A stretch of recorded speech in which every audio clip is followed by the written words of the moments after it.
Alright, chat. We're about to start a meeting, an interview. Um, it should go good, you know?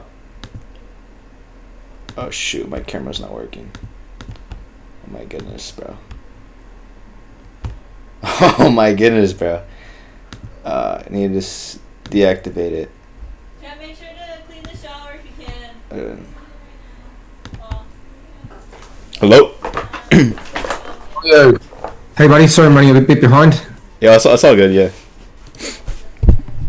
How are you, man? Good. I just kind of, bro, I was watching the video for like a couple times. I was like, oh, okay. And I was just kind of like, should I email him? Because I don't have any other contact besides your email.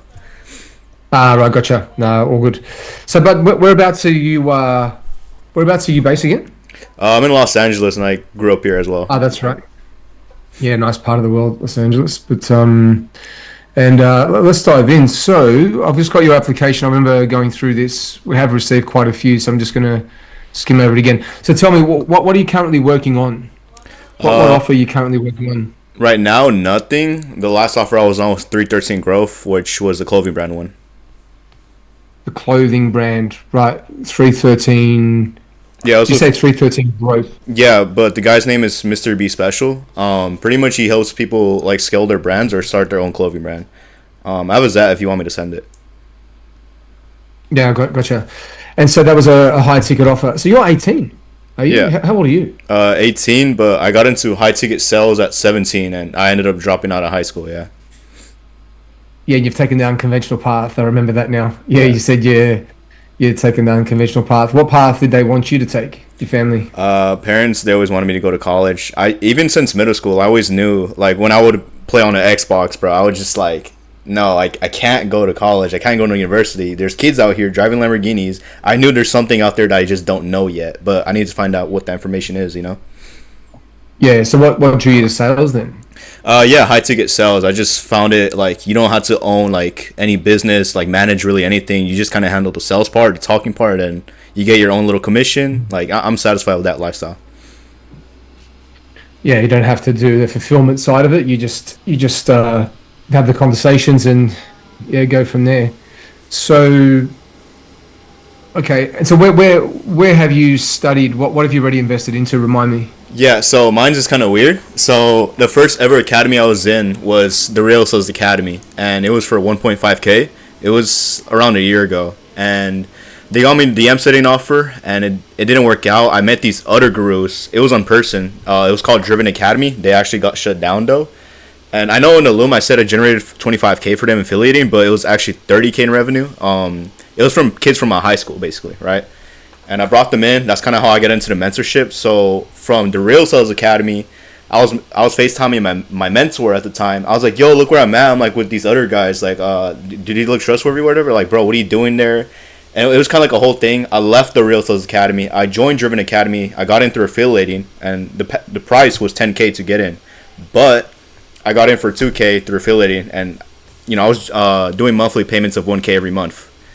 And after a while, my monthly payments caught up, and I was like, bro, I can't pay it forth because I was doing training at the time, right, with setting, closing for them, and they just kind of kicked me out because, I didn't have any installments. And after that, joined Johnny Mouse, but it was just for his videos. I've yet to finish all his videos. And then Jake Ryan's program, that's actually where I'm, applying from Jack's. He puts it on Discord servers all over the place. That's kind of where it's in job opportunities. There's a job opportunities tab on Discord servers where it's Jackson Barsley. You know who that is? Yeah, Jackson Barsley, yeah. Yeah, so he copy pasted from every other server from what I know. And then I got into Mike Barron's academy. So I texted Casey Cox. He used to work with... I know I'm getting all over the place, but trust me, it's going to make sense in the end. So after I've been applying to Jake Ryan's opportunities tab, that's where I got 13 Growth, right? And then Casey Cox, the guy who used to own Driven Academy, but he got shut down, he started working with Mike Barron. You know who Mike Barron is? No, I don't. Okay, well, basically, he's like a high-ticket sales guru, and pretty much they're going to open one in LA because they only have one in San Diego. And I talked to him. I'm like, yo, like, let me actually show you the DM. So that's cool. No, it's okay. Yeah. And so what you've done obviously a fair bit of You've started your journey already, and so tell me about what makes a setter good. What makes a setter good? What makes a setter good? Like, what do they need? Like, what are the qualifications?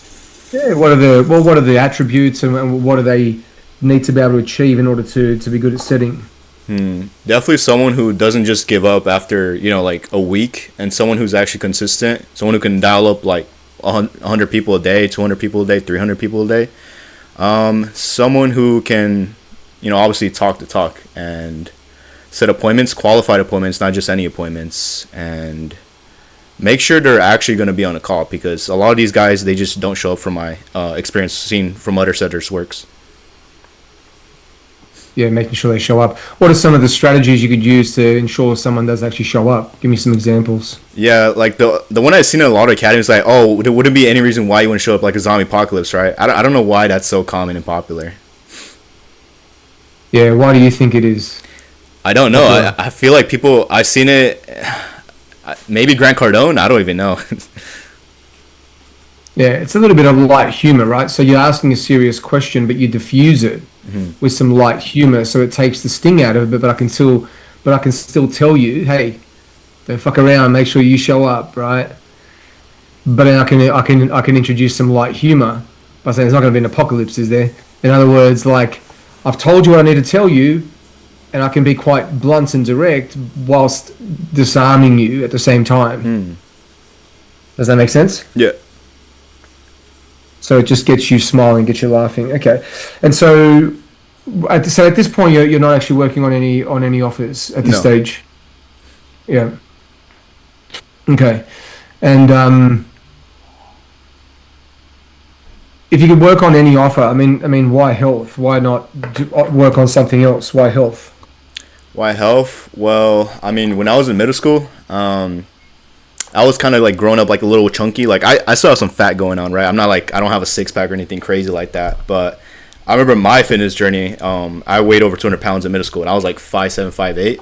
And the way I would work out, it's kind of silly. I would work out before I shower. So every single my shower is long, right? My restroom is long, so it's like I would do push-ups, sit-ups, everything like that, and like I'd control my breathing, because my parents would knock, or my siblings would knock, like, "Hey, what are you doing in there?" And I'd be like, "Bro, like I'm trying to control my breathing." It's embarrassing to say like, "Oh, I'm working out in the restroom," And especially as a like a chubbier, fatter person, it's like, dude, like, what do you want me to do?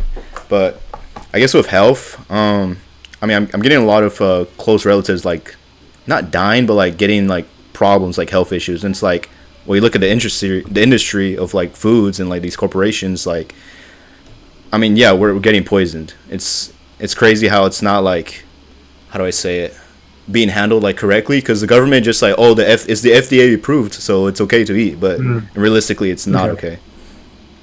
Yeah, gotcha. Okay.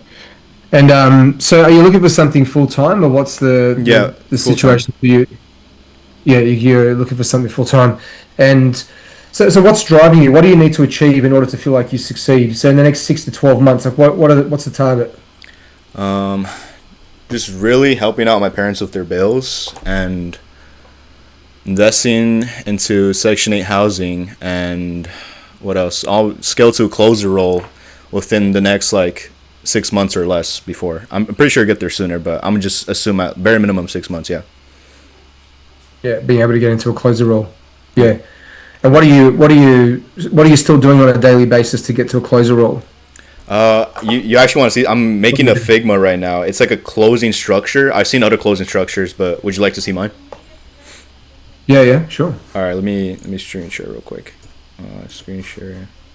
I just Chrome tab, so structure. There you go. So can you see my screen share? Yeah, yep. Yeah, so pretty much this is taken in from like a lot of sales academies I've been in, but like I just kind of like mushed it into mine. So here's where you start the call, and then it starts from BizOp to normal, and then it goes to here, like finding out what have they done besides YouTube and free stuff like that, and then success phase, distinguish yourself from the competition basically. What do you feel like you really need from an X program to get to desired results, right? And then you go down. I'm still working on this part. I'm just kind of figuring it out. Desired state, where do you want to be?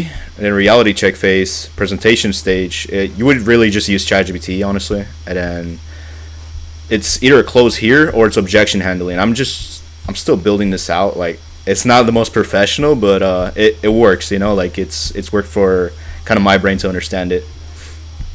But obviously, I'm still building things out. Yeah. Yeah, nice. Okay. All right. Okay. And so